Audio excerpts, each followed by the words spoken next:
ప్రభునందు ప్రియులైన మీకందరికీ యేసుక్రీస్తు ప్రభువారి నామంలో శుభవందనాలు తెలియజేస్తూ ఉన్నాం. దైవజనులు బ్రదర్ భక్త సింగ్ గారి పరిచర్యలో నుండి అలసిన వాణిని ఓరడించు మాటలు. నవంబరు 27. నేడు మీరు ఆయన శబ్దమును వినిన ఎడల మీ హృదయములను కఠినపరచుకొనకుడి. హెబ్రీ పత్రిక 3:15. విశ్వాసులముగా మనలను మనము అప్పగించుకొనుటకు నేర్చుకొనవలెను. చిన్నలారా, మీరు పెద్దలకు లోబడి ఉండుడి. మీరందరూ ఎదుటివాని ఎడల దీన మనస్సు అను వస్త్రము ధరించుకొని మిమ్మును అలంకరించుకొనుడి. దేవుడు అహంకారులను ఎదురించి దీనులకు కృప అనుగ్రహించును. పేతురు రాసిన మొదటి పత్రిక 5:5. అదే తలంపు మనకు హెబ్రీ పత్రిక 13:17 కనబడును. మీ పైని నాయకులుగా ఉన్నవారు లెక్క ఒప్పచెప్పవలసిన వారి వలె మీ ఆత్మలను కాయిచున్నారు. వారు దుఃఖముతో ఆ పని చేసిన ఎడల మీకు నిష్ప్రయోజనము గనక దుఃఖముతో కాక ఆనందముతో చేయనట్లు వారి మాట విని వారికి లోబడి ఉండుడి.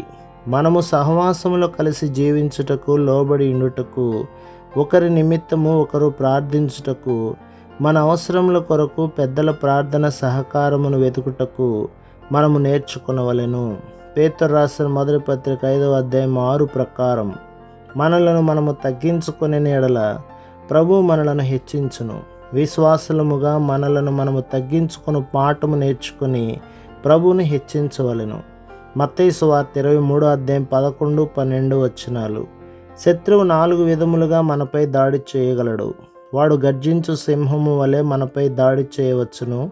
నిబ్బరమైన బుద్ధి గలవారై మెలకుగా ఉండుడి. మీ విరోధి అయిన అపవాది గర్జించు సింహం వలె ఎవరిని మృంగుదనా అని వెతుకుచూ తిరుగుచున్నాడు. పేతురు రాసిన మొదటి పత్రిక 5:8. రెండవదిగా, వాడు మనపై క్రూరమైన తోడేలు వలె దాడి చేయును. అపోస్తల కార్యముల గ్రంథం 20:29. మూడవదిగా, వాడు వరద వలె వచ్చును. యెషయా గ్రంథం 59:19. నాలుగవదిగా, వాడు వెలుగుదూత వలె వచ్చును. కొరింథీయులకు రాసిన 2వ పత్రిక 11:14. నిబ్బరముగా, మెలకువగా, ప్రార్థనాపూర్వకంగా ఉండుట ద్వారాను, దీనత్వము, పట్టుదల, సహనము ద్వారాను మనము శత్రువును ఓడించగలము.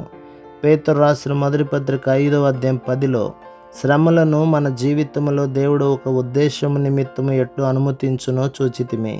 తన నిత్య మహిమకు క్రీస్తునందు మిమ్మను పిలిచిన సర్వకృపానిధియగు దేవుడు కొంచెము కాలము మీరు శ్రమపడిన పిమ్మట తానే మిమ్మను పూర్ణులనుగా చేసి స్థిరపరచి బలపరచును. దేవుడు మనలను శ్రమల ద్వారా పరిపూర్ణతలోనికి నడిపించును. రెండవదిగా, ఆయన మనలను విశ్వాసములో స్థిరపరచును. మూడవదిగా, ఆయన మనలను శ్రమల ద్వారా తీసుకుని వెళ్ళి ఆత్మీయముగా బలపరచును. పర్వతములపై ఉన్న చెట్లు తుఫానుల ద్వారా బలముగా, దట్టముగా నొగును.